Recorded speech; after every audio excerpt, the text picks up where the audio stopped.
Nuestros hermanos en la oficina me han animado por un tiempo ya de empezar una pequeña serie, tal vez 2 mensajes sobre cómo estudiar la Biblia.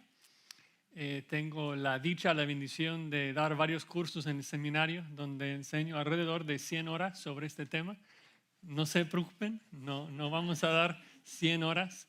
Voy a ver si puedo sacar solamente lo mejor, condensarlo a 1 o 2 horas y aprovechar un tiempo juntos. Quiero que sea muy práctico para ustedes, solamente usando las herramientas que seguramente ya tienes en casa, Biblia, tal vez una Biblia de estudio, un diccionario, tal vez una concordancia, pero tratar de tocar este tema de cómo trazar con precisión, cómo estudiar la escritura. Es un tema vital para cada cristiano.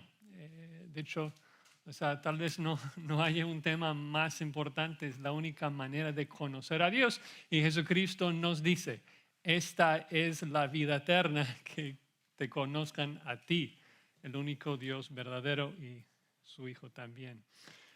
Y sé que es una ilustración muy usada, pero esto es nuestro manual, nuestras instrucciones de cómo vivir la vida cristiana, cómo glorificar a Dios. Y interesante, precisamente en esa semana tuvimos la bendición de ir y comprar un asador de gas, y ya que yo no quería gastar más dinero, no pagué por la instalación. Entonces llegamos a casa con una caja enorme y la verdad es que me sorprendí mucho. O sea, la cantidad de piezas fue abrumadora, o sea, cientos de piezas, y entonces uno se apega al manual, ¿no? O sea, uno sabe, o sea, si yo brinco una hoja, si hago algo al revés, o sea, no va a funcionar el asador. Y lo hemos vivido todos, ¿no? De que si brincamos un mandamiento, si no prestamos atención a una oración, a un mandato de la Escritura, nuestra vida no va bien, porque Dios lo ha diseñado. Dios ha diseñado nuestras vidas para que solamente funcionen cuando las vivimos en conformidad a su palabra, sus instrucciones. Además de que es un mandamiento, ¿no? O sea, Pablo nos dice que debemos trazar con precisión la palabra de verdad en 2 Timoteo 2:15. Así que vamos a dedicar un tiempo para pensar en cómo estudiar la Escritura. Quiero dividir el proceso en 6 pasos muy prácticos.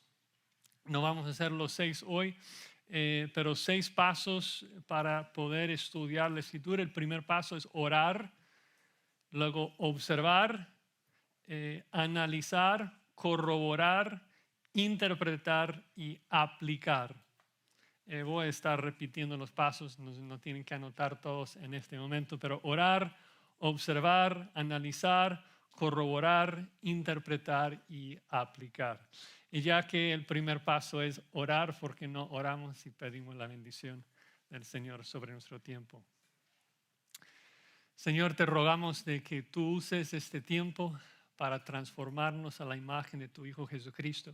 Y te damos gracias por tu Espíritu, quien nos ilumina y nos ayuda a comprender tu palabra y nos capacita también para que podamos obedecerte y glorificarte. Así que eso es precisamente lo que te rogamos en esta tarde, que por medio de tu Espíritu nos ilumines y nos capacites para darte gloria y honra por la forma que te honramos en nuestra obediencia a tu palabra. Te lo pedimos en el nombre de Cristo Jesús. Amén. Pues obviamente el primer paso para estudiar la Escritura tiene que ser la oración. Si queremos entender qué es lo que el autor de la Escritura nos ha dicho, pues mejor pregúntale.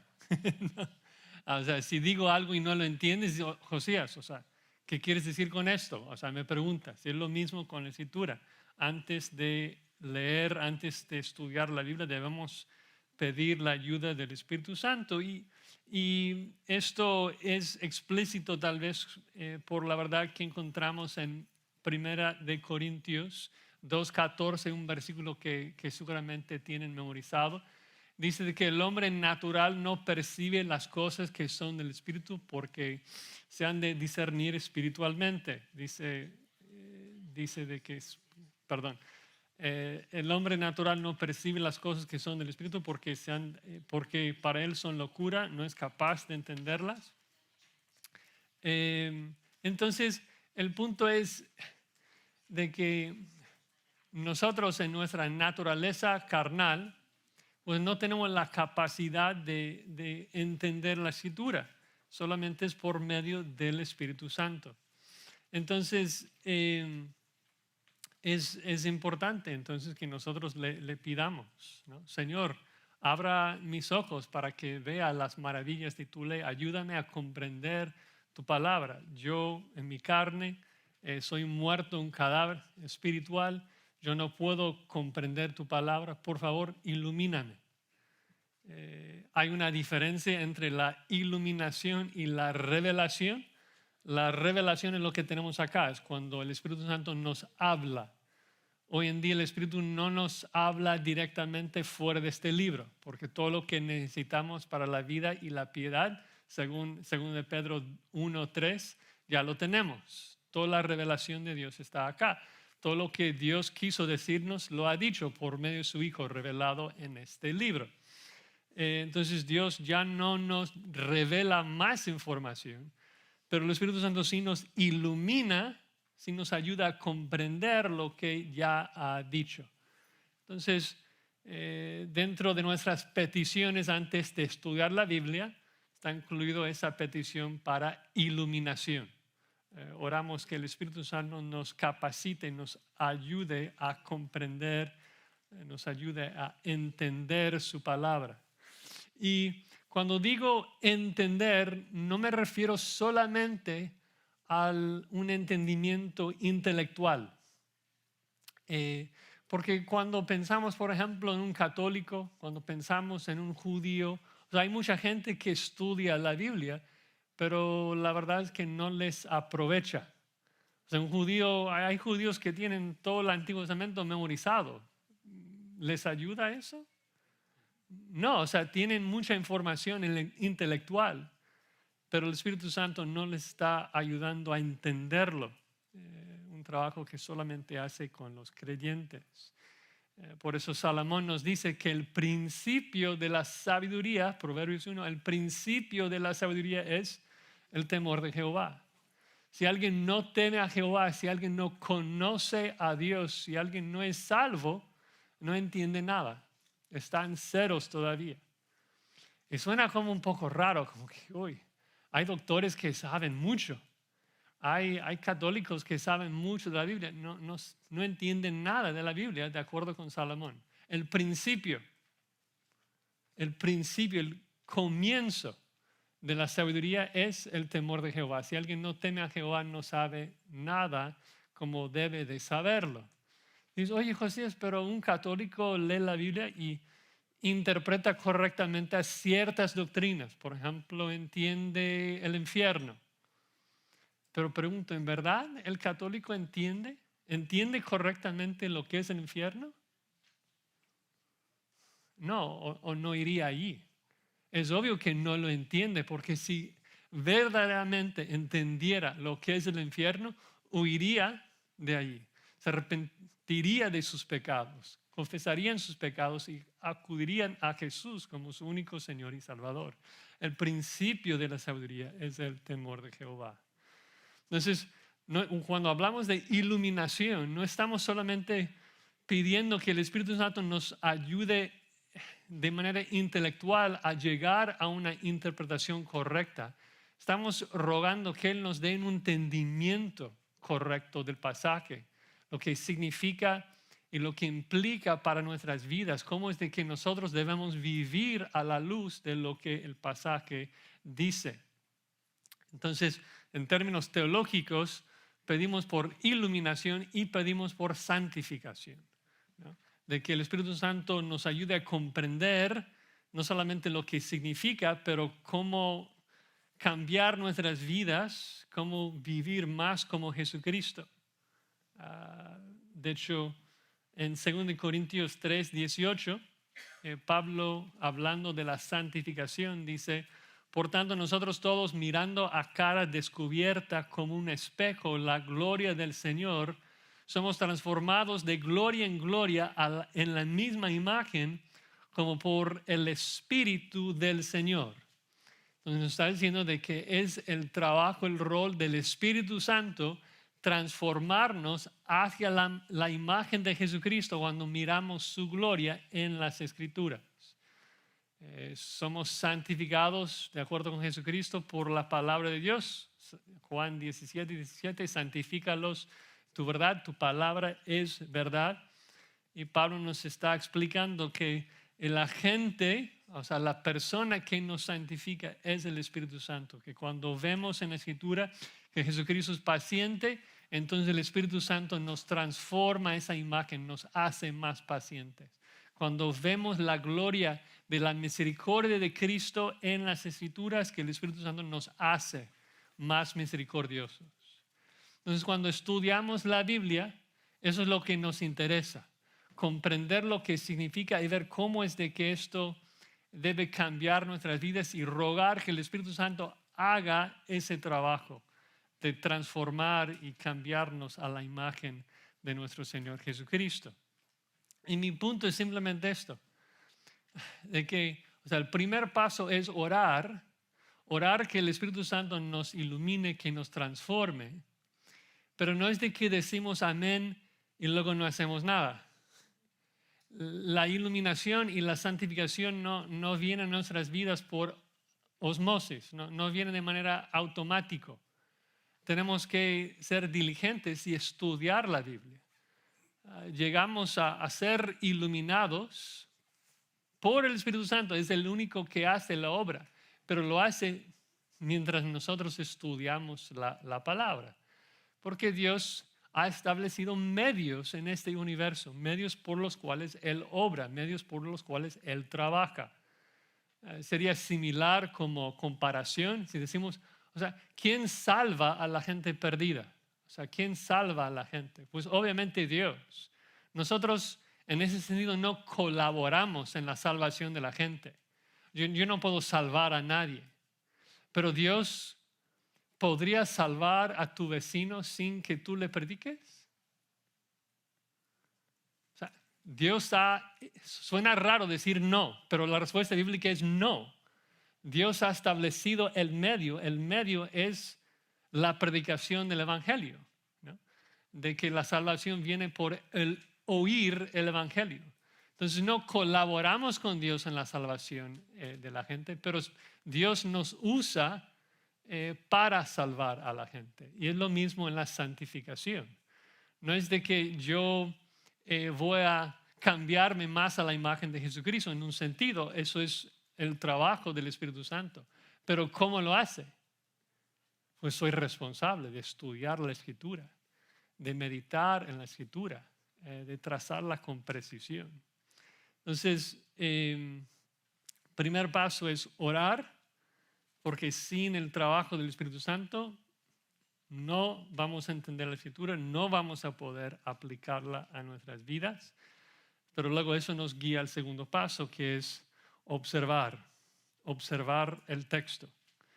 Y quiero hacer mucho hincapié en este punto, porque yo creo que la gran mayoría de las interpretaciones falsas se podrían evitar solamente con este paso, de pasar más tiempo observando lo que el texto dice. Somos muy prontos a decir lo que el texto significa, pero no debemos decir lo que el pasaje significa antes de decir todo lo que dice, ¿no? Tenemos que observar cada detalle. Recuerdo bien cuando tomé la clase de hermenéutica en el seminario, que es el estudio de la interpretación de la Biblia, que en la primera semana el profesor nos dio la tarea de hacer observaciones de un pasaje en Efesios 5. Y nosotros llevamos la semana tratando de escribir muchas observaciones y pensábamos, ¿no? Como necios, neófitos, que hoy tenía una lista así muy grande porque tenía 30 o 35 observaciones. No hablando de lo que significa el texto, solamente si el verbo es singular o plural, observando cosas objetivas. Y luego llegamos allí y El profesor tenía una lista de cientos de observaciones que había hecho a lo largo de los años de lo que dice el texto. Y somos muy dados a esto. Abrimos la Biblia y buscamos una bendición de Dios y comenzamos a leer y no estamos metidos en el contexto del argumento. No estamos observando lo que dice. Y es importante observar detalles. Son importantes. Un ejemplo de esto, cuando Jesucristo quiere probar la resurrección, habla del tiempo de un verbo. Dice, Moisés no dijo que Dios era el Dios de Abraham, Isaac y Jacob. Dice que lo es. Y esto prueba de que Abraham vive hoy. Cuando Jesucristo quiere probar su divinidad, resalta la persona de un pronombre. Y dice, David dice, el Señor dijo a mi Señor. Pero si David llama al Mesías mi Señor, ¿cómo puede ser solamente su hijo? Es decir, cosas que parecen ser detalles insignificantes. Y dices, oye, José, no quiero hablar de gramática, de tiempo de un verbo, o sea, la persona, pero o sea, son detalles que importan, porque Dios se ha revelado en un idioma humano. Y quiero hablar un poquito de esto, porque necesitamos comprender la naturaleza única de este libro. Cuando nos sentamos a estudiar y observar este texto, estamos leyendo un libro único, que tiene una naturaleza diferente a cualquier otro escrito humano. ¿Por qué? Porque este libro tiene una doble procedencia. Con cada palabra que leemos en este libro, si nos preguntamos quién escribió esa palabra, siempre hay múltiples respuestas. Si abres tu Biblia a Romanos y comienzas a leer y dices, no me avergüenzo del Evangelio porque es poder de Dios para salvación a todo aquel que cree. Y luego me preguntas, Josías, ¿quién escribió esto? ¿Cuál es la respuesta? Bueno, son tres. Excelente respuesta sería Tercio, porque Tercio es el humano que literalmente tiene la pluma en su mano y escribe esas letras. ¿Y cuál es otra respuesta muy buena? Pablo, porque la carta empieza, Pablo, apóstol de Jesucristo, eres el autor del libro. ¿Y cuál es otra respuesta muy buena? Dios. ¿Por qué? Por 2 Timoteo 3:16. Si pueden acompañarme rápidamente. Un pasaje que también es muy, muy conocido. 2 Timoteo 3:16. Dice lo siguiente. Dice, toda la escritura es inspirada por Dios y útil para enseñar, para redarguir, para corregir, para instruir en justicia. Toda la escritura es inspirada. La palabra griega allí es theopneustos. Literalmente la escritura es exhalada por Dios. Y creo que es muy, muy importante observar de que Pablo no dice todos los autores bíblicos fueron inspirados por Dios. Que Pablo tiene una inspiración ahí del Espíritu Santo y se siente y escribe. Dice que toda la escritura, o sea, el producto final, las palabras mismas son habladas, exhaladas por Dios. Entonces, cuando estamos leyendo Romanos, no es menos hablado por Dios que los 10 mandamientos que fueron escritos literalmente con el dedo de Dios. Toda la escritura es exhalada, hablada, escrita por Dios. Y ya que Dios es perfecto y Dios es omnisapiente, tiene toda sabiduría, es omnisciente, sabe todo y no puede cometer errores y no puede mentir, significa que lo que Él escribe tampoco tiene errores, es inerrante. significa que cada oración, cada versículo es bien pensado, tiene lógica. Eso significa que cada detalle, la conjugación de cada verbo, cada detalle es pensado por Dios. Entonces nosotros podemos interpretarlo de esa manera. ¿Por qué es de que Pablo escoge esa palabra en vez de otra? Porque es intencional. O sea, si tú me oyes hoy y me pregunto, oye, Josías, ¿por qué usaste esa palabra en vez de otra? Pues porque no la supe. O sea, perdóname, soy gringo, estoy tratando de aprender y hablar lo mejor que pueda, pero no sé. Seguramente hay mejores palabras, pero el Espíritu Santo tiene un vocabulario perfecto. Si Él utiliza una palabra, ¿es por qué? Es porque esa palabra es la que mejor revela la gloria de Dios. Entonces debemos prestar atención a los detalles de la Escritura en una forma que no hacemos con cualquier otro libro, porque todo es intencional, todo tiene su propósito. Al mismo tiempo, o sea, simultáneamente Dios es el autor de cada palabra, pero también hay un autor humano. Y Dios, cuando se revela a nosotros, aunque esas son las palabras que Él quiso decirnos, Dios nos habló por medio de autores humanos. Dios no nos habla en un idioma celestial, nos habla en idiomas humanos, comunes y corrientes, por medio de hombres comunes y corrientes con su propio vocabulario, su propio estilo de escribir. O sea, lees Lucas y es un médico, y es obvio, tiene un vocabulario académico, preciso. Lees a Pedro y es un pescador, y la gramática es diferente. Todos los autores son diferentes. Entonces, aunque sí prestamos atención a todo y Dios es el autor, también interpretamos la Biblia como un escrito humano, en el sentido de que es un escrito humano. Es perfecto, pero no usamos otras reglas de interpretación cuando leemos la Escritura. O sea, lo leemos como un libro escrito por Pablo, Lucas. O sea, cuando Pablo escribe, por ejemplo, la carta a Filemón o la carta a Timoteo, Dios no le está dictando. No es de que Pablo está ahí sentado y, okay, Pablo, apóstol de Jesucristo. Ah, sí, sí soy. No es así. O sea, Pablo se siente, ¿y por qué le escribe a los Gálatas? Porque está preocupado. Escribe desde su corazón con su propio deseo de guardarlos de los falsos maestros.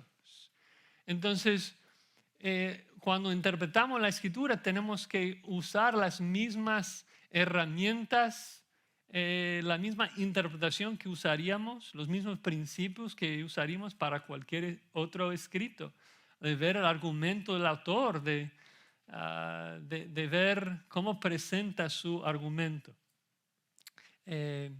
Un texto tal vez para confirmar esa realidad de que la autoría humana se encuentra en 2 de Pedro 1:21. No vamos a verlo en detalle, pero simplemente para confirmar las dos verdades con pasajes bíblicos.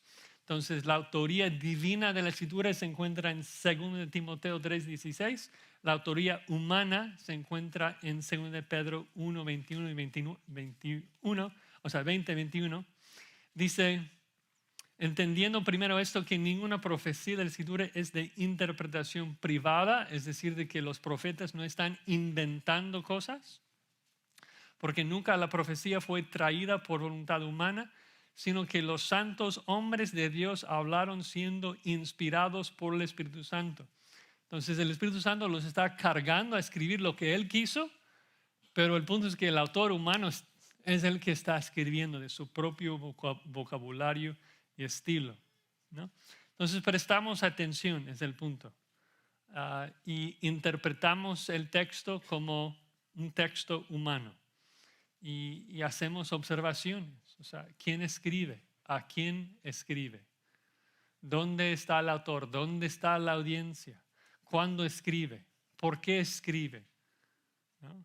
¿Qué es lo que el autor quiere que su audiencia haga? ¿Qué es lo que el autor quiere que su audiencia entienda? ¿Qué es lo que quiere que crea? Comenzamos a observar y observar y leer. Y no solamente leemos el texto una y otra vez, pero tenemos que leer todo lo que rodea el texto. No vale simplemente abrir la Biblia y comenzar a leer un versículo. Tenemos que ver el argumento completo. También es una ilustración bien usada, pero si este es un libro escrito por hombres con lógica humana, como lo es, o sea, ¿tú leerías algún otro libro así? O sea, abres un libro a la mitad y comienzas a leer, o sea, no vas a entender nada, es obvio. Pero eso es lo que hacemos con Romanos a veces, eso es lo que hacemos con los Salmos, de que no prestamos atención a dónde estamos, no sabemos el contexto, no sabemos el argumento y estamos perdidos, lo interpretamos mal y nos sorprendemos. Pero es obvio, no puedes entender la Biblia si lo lees de esa manera, tenemos que observar y observar y observar. Y cuando hablo del contexto, de que no solamente tenemos que prestar atención al texto, sino también al contexto, hay diferentes elementos del contexto.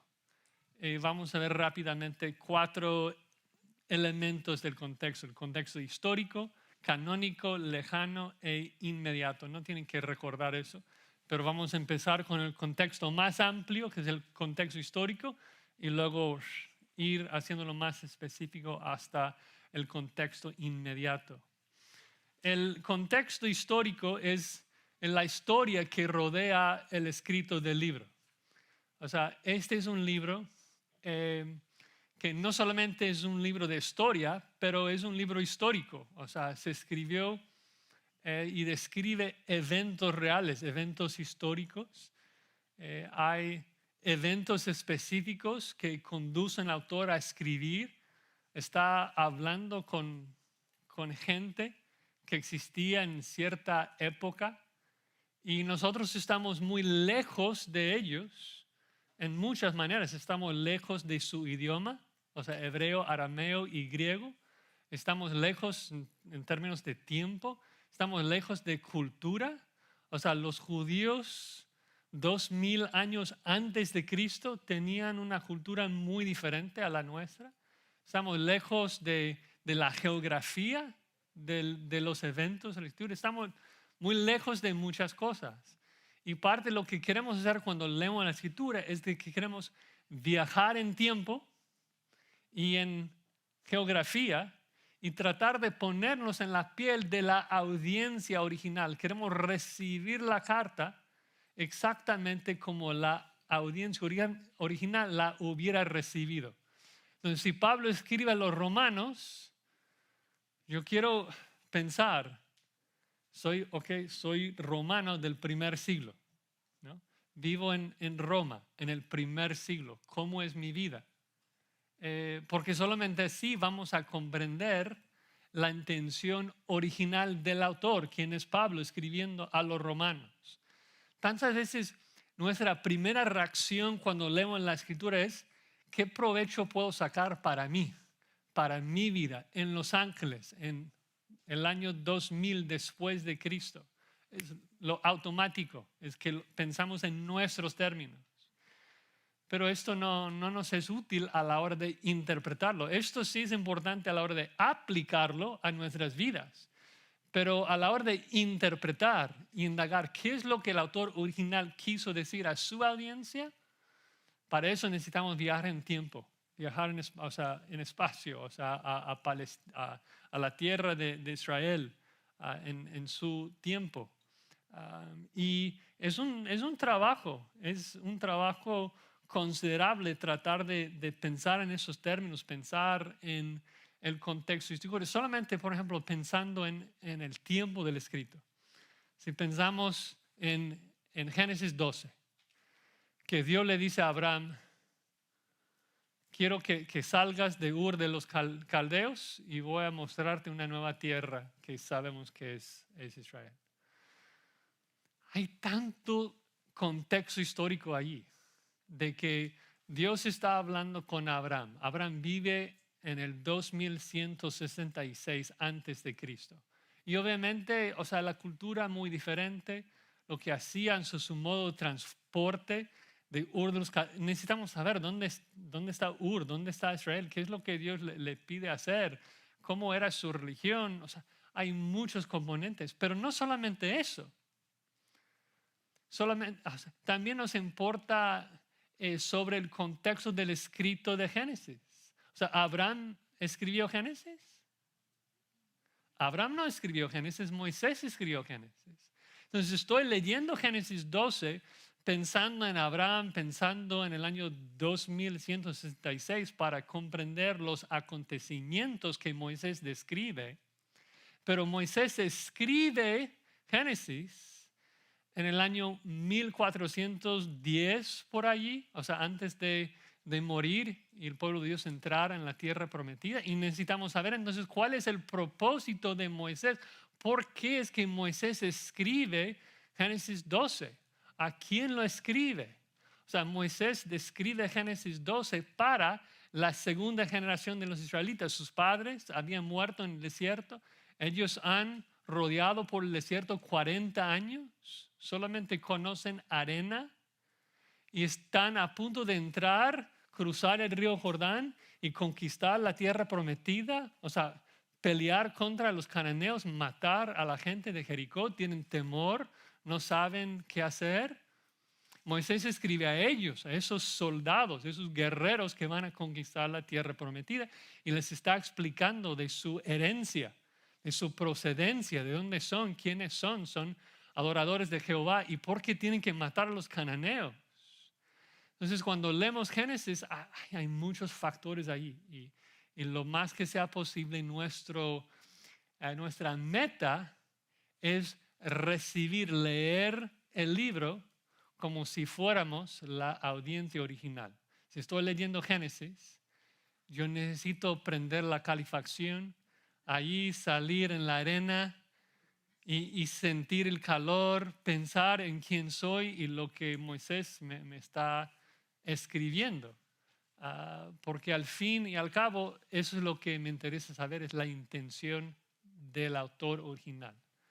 Si tú llegas a este libro y dices, ¿qué es lo que Dios quiere decirme hoy? Y comienzas a leer. O sea, no puedo decir que eso es un pecado. O sea, Dios sí nos habla por medio de este libro, pero creo que lo estás pensando, o sea, en solamente 50% de la verdad, parte de la verdad. Porque Dios te va a hablar por medio de la interpretación correcta de lo que el autor humano escribió. No es de que Pedro te va a decir una cosa y Dios te va a decir otra cosa. Dios te va a hablar por medio de un entendimiento correcto de lo que el autor humano dijo. ¿Sí? Entonces, por eso es tan importante interpretarlo correctamente. Bueno, y no es de que sea muy difícil en el Antiguo Testamento, pero fácil en el Nuevo. O sea, hay mucho contexto en el Nuevo Testamento también. O sea, porque Pablo dice que las hermanas tienen que cubrir sus cabezas con velas, porque es de que prohíbe el uso de perlas, porque y la lista es larga, ¿no? Tenemos que besarnos con ósculo santo, y hay muchas cosas culturales que observamos en la Escritura, y estamos por lo menos 2000 años lejos de esas cosas. Bueno, ese es contexto histórico. Luego hay contexto literario, que dividimos en lo más lejano, canónico, lejano, inmediato. Y voy a tratar de resumirlo, ser breve, pero el contexto literario es tan importante. O sea, leer todo lo que dice. Y la verdad de que la escritura no puede ser quebrantada, según Jesucristo en Juan 10, de que un pasaje no puede contradecir a otra verdad. La verdad de que los autores bíblicos que escriben después saben lo que los autores anteriores han escrito. Es muy importante. O sea, si tú crees que tú puedes leer 1 de Juan sin conocer y entender el Evangelio de Juan, estás mal. Si tú crees que puedes comprender Juan sin entender Génesis, también estás mal. Porque Juan da por sentado que cuando él dice en el principio, que has leído el principio, que has leído Génesis 1:1, que lo sabes, que lo conoces. Eso se llama intertextualidad, de que los autores bíblicos están interactuando el uno con el otro. O sea, los posteriores están haciendo referencia a los que los otros han dicho. Porque al fin y al cabo es Dios quien está dirigiendo todo y Él se acuerda de lo que dijo en los primeros libros de la Escritura. Y cuando no prestamos atención a esas cosas, es que simplemente lo interpretamos mal y tenemos un montón de ejemplos, ¿no? O sea, cada uno de nosotros tenemos nuestras historias favoritas de versículos que hemos escuchado en iglesias de predicadores que simplemente no prestan atención. Lo llamamos textos fuera de contexto. Y decimos que un texto fuera de contexto es un pretexto para decir lo que uno quiera comunicar. O sea, si tú sacas una frase de la Escritura, tú básicamente le puedes dar el sentido que quieras, ¿no? Porque así funciona el idioma, ¿no? De que una palabra tiene un campo semántico, puede significar varias cosas y el contexto es lo que lo limita a un sentido en particular. Recuerdo bien que un domingo llego a la iglesia en el DF y un hermano me saluda y me dice, ¿qué milanesas que no te había visto? Yo creí que ya estabas muéganos. Ok. Dios te bendiga. No entendí nada. O sea, pero el punto es que, o sea, si tú me preguntas qué significa bistec, o sea, te voy a dar cierta definición, pero obviamente en otro contexto comunica otra idea. Y es lo que hacemos con la Escritura. O sea, si sacamos una frase, Colosenses 3, Cristo es todo y está en todos. ¿Cristo habita en cada ser humano? No, pero en la frase anterior, Pablo acaba de decir de que en Cristo, o sea, somos nuevos y en Cristo, o sea, Cristo es todo y en todo, o sea, todos los que están en Cristo, Él habita en ellos. Mateo 6, ¿no? Buscad primeramente el reino de Dios y su justicia y todas estas cosas os serán añadidas. Y wow, cómo a los predicadores les gusta definir estas cosas, como tu Ferrari, tu casa nueva, lo que sea, o sea, tu riqueza, tu salud. Pero, o sea, lees el versículo anterior y dice, ¿qué comeremos? ¿Qué beberemos? ¿De qué nos vestiremos? O sea, no os preocupéis por esas cosas, porque tu Padre Celestial sabe que tenéis necesidad de todas esas cosas. Entonces, solamente tenemos que leer un poco del contexto. Bueno, 3 elementos del contexto, entonces, el contexto canónico, luego lejano, luego inmediato. Primero, el contexto canónico. Cuando estoy leyendo un libro bíblico, el autor bíblico da por sentado que he leído lo que viene antes. El contexto canónico. Tenemos que saber dónde estamos en el canon. Y esto no es porque la verdad cambia o porque Dios cambia. No es como algunos dicen de que el Dios del Antiguo Testamento es muy sanguinario y malo y ahora ha crecido, ha mejorado y ahora en Cristo vemos que nada que ver. Dios no cambia. Jesucristo es el mismo ayer, hoy y para siempre. Pero Dios no nos dijo, y cuando digo nos, hablo de la humanidad, Dios no nos dijo todo en Génesis. Hay cosas que revela más tarde, lo llamo la revelación progresiva. Prueba de esto sería Efesios 3, en donde Pablo, hablando de que la inclusión de los gentiles, dice que es un misterio no revelado antes a los santos profetas de Dios. Entonces, si hubieras preguntado a Moisés, oye, ¿un gentil puede ser salvo sin hacerse prosélito del judaísmo? No, claro que no. Pero preguntas a Pablo y sí, ¿no? ¿Por qué? Porque hay progresión, ¿no? Y nosotros tenemos que ubicarnos en el argumento bíblico, saber dónde estamos para poder interpretarlo correctamente. Si digo, hay un autor bíblico que dice, no quites de mí tu Santo Espíritu. ¿Importa saber dónde está eso? Claro, porque si Pablo lo dijera, estaría enseñando de que la salvación se pierde, porque en el nuevo pacto el Espíritu Santo es el sello de nuestra salvación. Pero si David lo dice, significa otra cosa, porque el Espíritu Santo en su vida lo capacitaba para reinar, porque el rol del Espíritu Santo era diferente en el antiguo pacto que en el nuevo pacto. Entonces necesitamos ubicarnos en el argumento de la Biblia, saber. No puedo juzgar a Abraham por no saber algo que revela Pablo. Tengo que juzgar a Abraham por lo que Abraham sabe. Entonces, es muy, muy importante eso de la intertextualidad, de que un autor está citando a otro autor. Los autores del Nuevo Testamento en particular están citando mucho el Antiguo Testamento. Y yo creería que una de las razones mayores que interpretamos incorrectamente el Nuevo Testamento es por nuestra ignorancia del Antiguo Testamento. Que el autor del Nuevo Testamento está citando un pasaje del Antiguo y nosotros ni siquiera nos damos cuenta. Y entonces no sabemos de qué viene el argumento. Tal vez un ejemplo de cómo funciona la revelación progresiva, de que Dios no cambia, pero la verdad viene aumentándose a lo largo de la Escritura sin contradecir lo que viene antes. Sería contestar la pregunta si la salvación ha cambiado, si la forma en que uno llega a la salvación ha cambiado del Antiguo al Nuevo Testamento. Hay los que enseñan, por ejemplo, de que en el Antiguo Testamento Dios lo salvó por ley, por la ley de Moisés, y que el Nuevo ahora es por fe en Jesucristo. La verdad es que eso sería un gran cambio y Dios no cambia.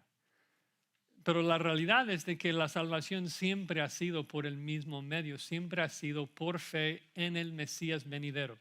Desde Génesis capítulo 3, la salvación, el medio de que el hombre pueda ser salvo, ha sido por fe, por creer en el Mesías venidero. Obvio, en Génesis 3 saben muy poco del Mesías, no saben que su nombre es Jesús, no saben los detalles de la cruz y resurrección al tercer día.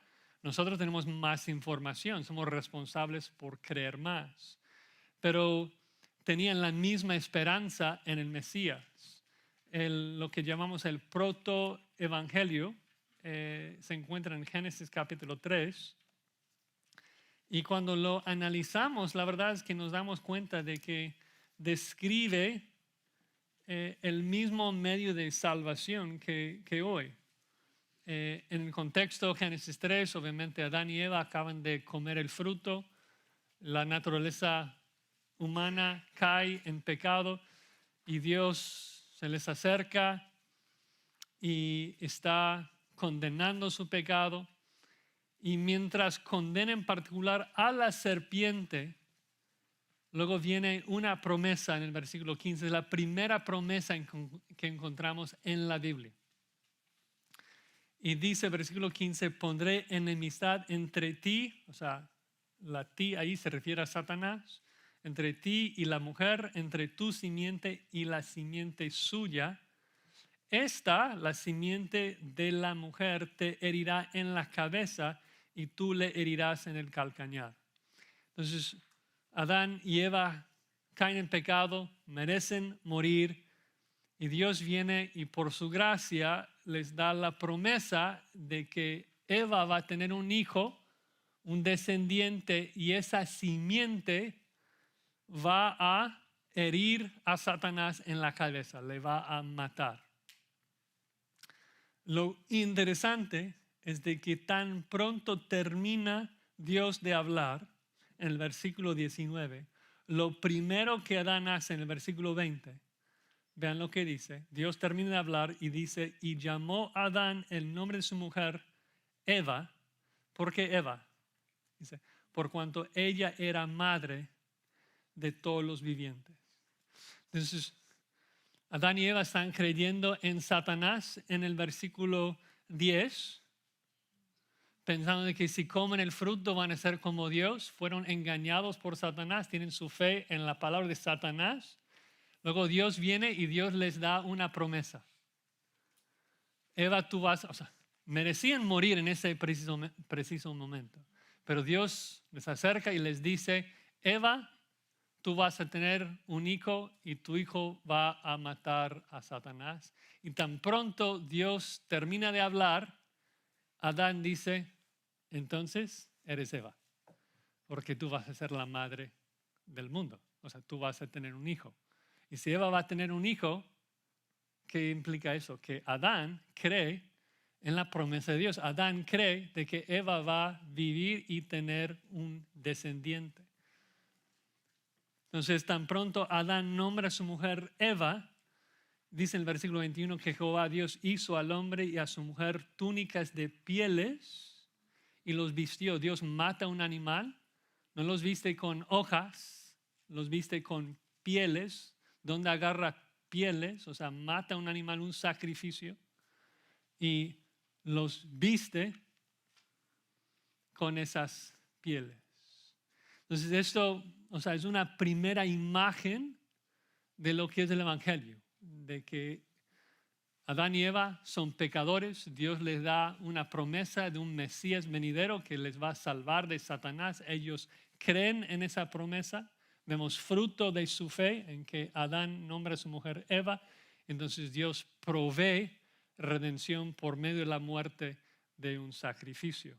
Eso es lo que vemos a lo largo de toda la Escritura. Luego Abraham escucha una promesa de sus descendientes, de su simiente, por el cual Dios iba a bendecir al mundo entero. Entonces Génesis 15:6, Abraham creyó a Jehová y le fue contado por justicia. O sea, fe en la promesa de Dios, y a lo largo de toda la Escritura es lo mismo. La información va aumentando, la revelación vino de manera progresiva, pero el mensaje nunca cambia, Dios nunca cambia. Bueno, entonces si estamos en un pasaje, el punto es que necesitamos conocer un poco del contexto canónico. ¿Dónde estoy en el canon? ¿Dónde estoy en el argumento de este libro? Que tiene 66 capítulos. Estoy en el antiguo pacto, una teocracia, una nación de Israel con bendiciones físicas por obediencia, maldiciones físicas por desobediencia. Estoy en el nuevo pacto. Hay mucha confusión, por ejemplo, cuando uno lee los evangelios, que uno dice, ahora estoy en el Nuevo Testamento. Entonces estoy interpretando el libro de Mateo como si estuviera en el nuevo pacto. ¿Cuál es el problema con esto? El nuevo pacto no empieza donde empieza el Nuevo Testamento. El nuevo pacto es inaugurado cuando Jesucristo muere y es resucitado. Entonces el nuevo pacto empieza al final de los evangelios, no al principio. Entonces, por ejemplo, Juan el Bautista fue habitado por el Espíritu Santo desde el vientre de su madre. ¿Por qué? Porque Dios le regeneró y le selló para el futuro día de su salvación. No, porque el Espíritu Santo no viene en capacidad de sellar a los creyentes hasta después de la ascensión de Jesucristo. Entonces Juan el Bautista recibe el Espíritu Santo en la misma forma que el asno de Balán recibe el Espíritu Santo y habla. En la misma forma que los jueces, ¿no?, reciben el Espíritu Santo. Y Sansón se suicida con mucho poder. No tiene que ver con su salvación ni su santificación. Tiene que ver con su capacitación para llevar a cabo una función en particular.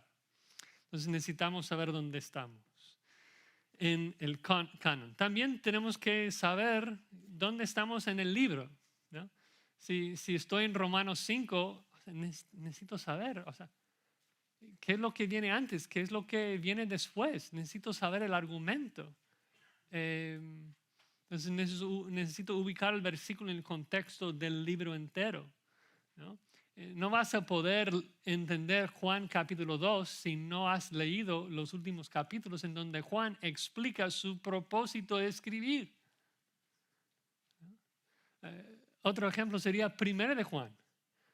Hay gente que lee 1 de Juan y dice, wow, Juan es muy duro, o sea, él no quiere que tengamos certeza de salvación porque nos está diciendo que tenemos que llevar fruto. Y dice, oye, pero en 1 de Juan capítulo 5, él nos explica cuál es su propósito de escribir. Dice, os he escrito para ustedes que creen, para que sepan, para que entiendan que tienen vida eterna. Su propósito es aumentar nuestra certeza en la salvación. Entonces no puedes comprender el libro, ningún pasaje del libro, si no entiendes ese propósito.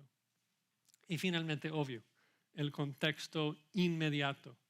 Necesitas leer y leer y leer una y otra vez el párrafo que estás leyendo o no lo vas a comprender. Pastor MacArthur siempre dice que para predicar un pasaje, o sea, tú tienes que leerlo mínimo 30 veces, estar meditando mucho tiempo en el pasaje, tienes que conocerlo, porque necesitas saber lo que dice, cuál es el flujo del argumento. Y en particular, si no tienes otras herramientas para estudiar, es muy importante, muy preciso estar muy familiarizado, meditando en lo que dice el texto. Bueno, casi nos va el tiempo y estoy en la primera hoja todavía. Entonces, ¿por qué no concluimos un poco nada más mencionando el tercer paso para sentir que he avanzado un poquito, que es analizar? Y en el análisis de la escritura tenemos que hacer un análisis de las frases y de las palabras y prestar mucha atención. Yo cuando estudio un pasaje trato de tomar el pasaje y dividirlo en frases pequeñas y pensar en la relación entre cada frase del texto. Porque estamos buscando el argumento, o sea, qué es lo que el autor quiso comunicar con esto. Y tratar de sacar el punto. Pero no solamente la lógica, necesitamos pensar en las palabras individuales, pensar en cada detalle, o sea, del verbo, del sustantivo, adverbio, adjetivo, ver cuál es su función en la oración, qué aporta. Y otra vez dices, Josías, es muy detallado eso. Es como queremos sacar provecho de este manual, pero sin esfuerzo. Prestas más atención al manual del asador que la Biblia. O sea, es importante prestar atención. Los detalles cambian la situación. Para darles dos ejemplos rápidos de cosas que parecen ser insignificantes. Vean en Efesios 2, un versículo muy conocido. Efesios 2 que habla de la salvación. Y solamente quiero hacerles notar el género del pronombre en dos versículos. Dice Efesios 2:8, porque por gracia sois salvos por medio de la fe, y esto no de vosotros, pues es don de Dios. ¿Cuál es el antecedente de esto? O sea, ¿a qué se refiere esto? ¿Esto es la fe? Por gracia sois salvos por medio de la fe, y esto no de vosotros. ¿Hay concuerdo gramatical? La fe y esto, ¿así hablamos? Dice, por gracia, la gracia sois salvos, y esto no de vosotros. ¿Esto va con gracia? No, porque gracia y fe son palabras gramaticalmente femeninas, y esto es neutro, no concuerda, no se refiere a la fe. Entonces, ¿a qué se refiere esto? a todo el proceso de salvación. O sea, somos salvos por gracia, por medio de la fe, y esto no tiene nada que ver con ustedes. Esto, la salvación es un don de Dios. Todo el paquete, todo incluido.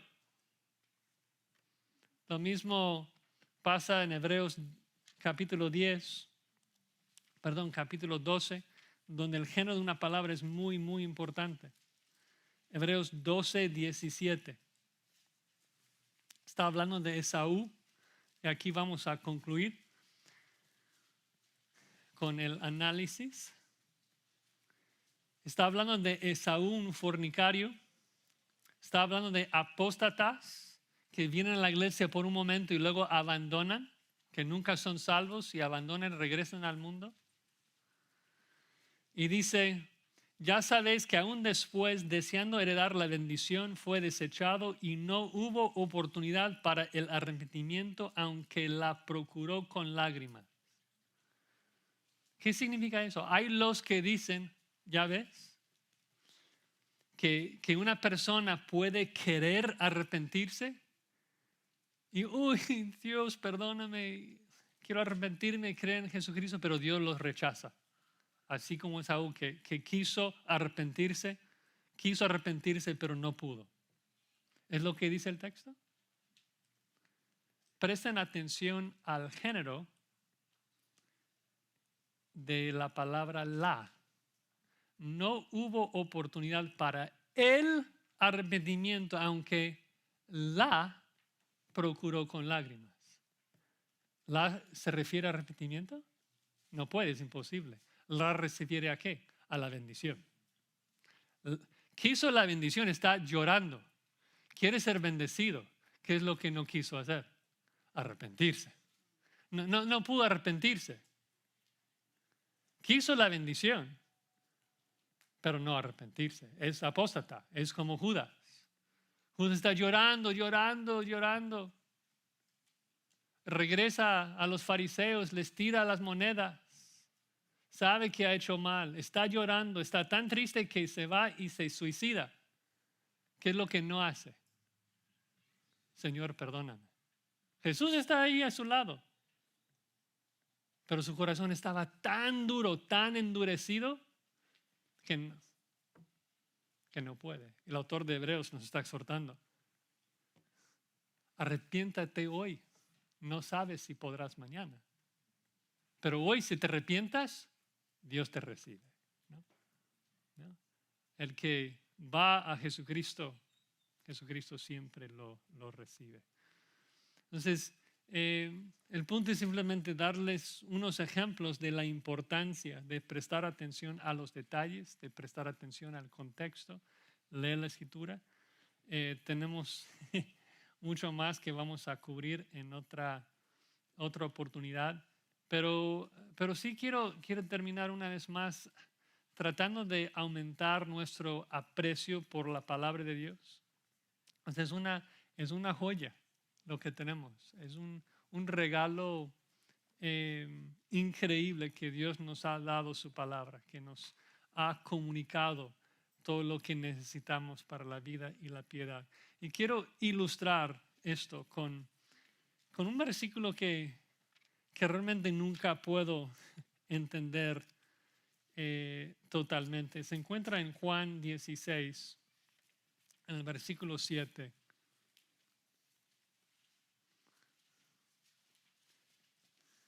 Es asombroso lo que Jesucristo declara acá. Jesucristo está en el aposento alto, en ese discurso, y está hablando de que Él tiene que morir y que va a ascender al cielo, pero que ellos no debían preocuparse porque les iba a mandar al Espíritu Santo. Luego dice esto: pero yo os digo la verdad, os conviene que yo me vaya, porque si no me fuese, el Consolador no vendría a vosotros, mas si me fuere, os lo enviaré. O sea, piensa en esto. Es mejor tener el Espíritu Santo habitando en ti con la palabra de Dios que tener a Jesucristo acá. ¿Tú crees esto? Si tú podrías escoger entre vivir con Jesucristo, como lo hacía Pedro, y caminar sobre el agua y comer pan que Jesucristo está creando de la nada, y hacer milagros, echar fuera demonios y escucharle predicar el sermón del monte, de vivir con Jesucristo o tener lo que tienes hoy, el Espíritu Santo morando en ti, capacitándote para entender y aplicar esta palabra. ¿Qué escoges? Yo creo que muchos de nosotros, ilustra la realidad de que no apreciamos lo que tenemos con este libro. Porque muchos de nosotros escogeríamos, por necios, escogeríamos estar con Jesús, estar con Él, pero con el mismo corazón de piedra de siempre, ¿no? Siendo Josías toda la vida. Y lo que Jesucristo nos da con su ascensión y la venida del Espíritu Santo es algo mucho peor. De que el Espíritu Santo mora en nosotros, iluminándonos y capacitándonos para comprender y aplicar este libro, para día tras día ser transformados más a la imagen que vemos en este libro. De mirar la gloria de Jesucristo y ser transformado a su imagen. Es la cosa más importante de la vida. Así que no podemos llegar al estudio de la Escritura con pereza. Debemos llegar a la Escritura con ansias de aprender, de ser transformados, de ser cambiados, creyendo en el poder del Espíritu Santo para hacer un cambio drástico en nuestras vidas, para darnos gozo y paz, y realmente esforzarnos para estudiarlo bien. Bueno, que Dios bendiga el estudio de su palabra. Vamos a orar para concluir. Señor, damos gracias por tu palabra que nos revela todas tus perfecciones. Y oramos, Señor, de que tú nos des un nuevo deseo, un nuevo celo para conocerte por medio de tu palabra. Que no sea algo gravoso estudiar tu Biblia, sino que sea una delicia, que sea lo mejor de nuestro día.